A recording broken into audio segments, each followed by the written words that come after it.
Vadakara SP office മുതൽ കൈനാട്ടി വരെ service road നവീകരിച്ച് ഗതാഗതം സുഗമമാക്കുക, market road, JT road, main road എന്നിവിടങ്ങളിലെ അനധികൃത പാർക്കിംഗും ഗതാഗതക്കുരുക്കും ഒഴിവാക്കുക തുടങ്ങിയ ആവശ്യങ്ങൾ ഉന്നയിച്ച് വടകര ഡെവലപ്മെന്റ് ഫോറം സായാജ്ഞ ധർണ സംഘടിപ്പിച്ചു.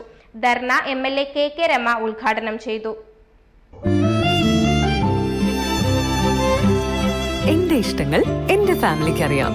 Family wedding centre.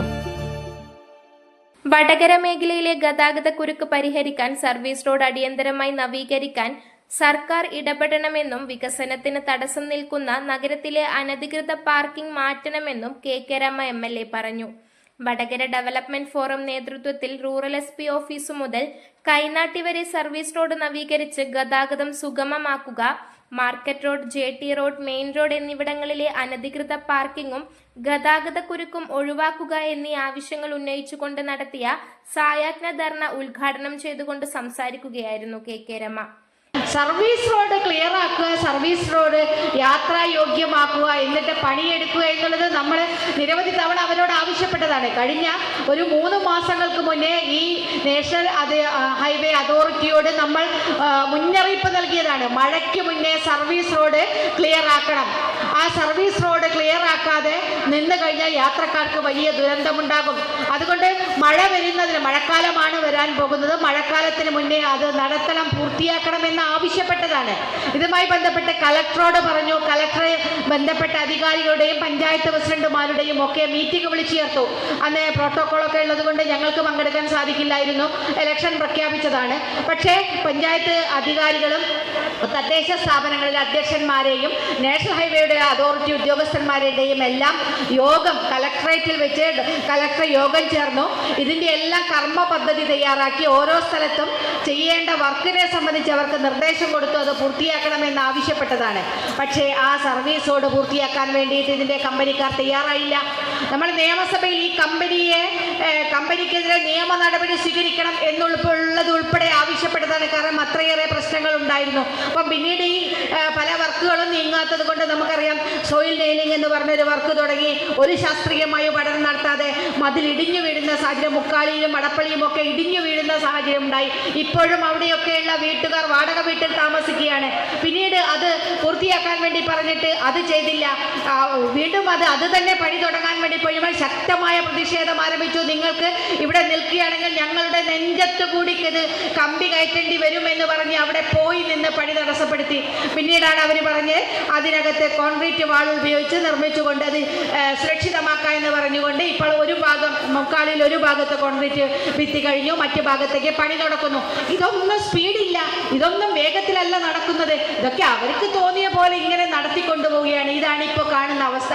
ഇപ്പം ഈ സർവീസ് റോഡിൽ കൂടി എങ്ങനെയാണ് ഇവിടുത്തെ ബസ്സുകാർ, ഇവിടുത്തെ ഓട്ടോറിക്ഷക്കാർ, ഇവിടുത്തെ സ്കൂട്ടറുകാരൊക്കെ അനുഭവിക്കുന്ന വലിയ ദുരന്തം. ഓരോ സമയത്ത് എങ്ങനെയാണ് ഈ ബസ്സൊക്കെ നടത്തിക്കൊണ്ടുവന്ന് വലിയ പ്രയാസമാണ്. പ്രത്യേകിച്ചും ഡീസലിനും പെട്രോളിനും ഒക്കെ എങ്ങനെ അടിക്കടി വില വർദ്ധിപ്പിക്കുന്നു, അതിൻ്റെ കൂട്ടത്തിൽ ഈ ഒരു പ്രശ്നം ഉണ്ടാകുന്നു. അപ്പം വലിയ ദുരിതപൂർണമായിരിക്കുന്ന ഒരു സാഹചര്യം നമുക്ക് ഇപ്പോഴും നിലനിൽക്കുകയാണ്. അത് ബന്ധപ്പെട്ട അധികാരികളെയൊക്കെ യഥാസമയത്ത് നമ്മൾ അറിയിച്ചതാണ്, പക്ഷേ ചെയ്തില്ല. ഇപ്പോൾ നാഷണൽ ഹൈവേയുടെ ആളുകൾ പറയുന്നത്, നിങ്ങൾ വടകര റീച്ചിൽ ഇത് തീരാത്തതിൻ്റെ ഒരു പ്രധാന പ്രശ്നം, നിങ്ങൾ എല്ലാ സ്ഥലത്തും സമരമാണ്, എല്ലാ സ്ഥലത്തും നിങ്ങൾക്ക് അടിപ്പാത വേണം, എല്ലാ സ്ഥലത്തും നിങ്ങൾക്ക് മേൽപ്പാലം വേണം, പിന്നെ എങ്ങനെയാ പണി തീരുക എന്നൊരു ചോദ്യമാണ് അവർ ഇങ്ങോട്ട് വെക്കുന്നത്. നമ്മളുടെ തലയിലേക്ക് വെക്കുകയാണ്. നമ്മൾ സമരം ചെയ്തതുകൊണ്ട്, കൂടുതൽ ഡിമാൻഡ് ഉന്നയിച്ചത് കൊണ്ട് ഈ പ്രവൃത്തി മുന്നോട്ട് പോകാൻ സാധിച്ചില്ല എന്നതാണ് ഇപ്പോൾ പറയുന്നത്. അത് ചെയ്യണ്ടേ? നമുക്ക് ആളുകൾക്ക് സഞ്ചാര സ്വാതന്ത്ര്യമല്ല ഏറ്റവും പ്രധാനപ്പെട്ടത്, അത് ഉണ്ടാവണ്ടേ? അപ്പുറത്തുനിന്ന് ഇപ്പുറത്തേക്ക് കടക്കാൻ ഒരു 2 കിലോമീറ്റർ പോയെങ്കിൽ മാത്രമേ ഒരാൾക്ക് മുറിച്ച് കടക്കണമെങ്കിൽ 2 കിലോമീറ്റർ ചുറ്റി വന്നിട്ട് വേണം ഇപ്പുറത്ത് വരണം എന്നൊരു സാഹചര്യത്തിൽ നമുക്ക് എങ്ങനെ എത്താൻ സാധിക്കും? അവിടെ നമ്മൾ അടിപ്പാതയ്ക്ക് ആവശ്യപ്പെടും.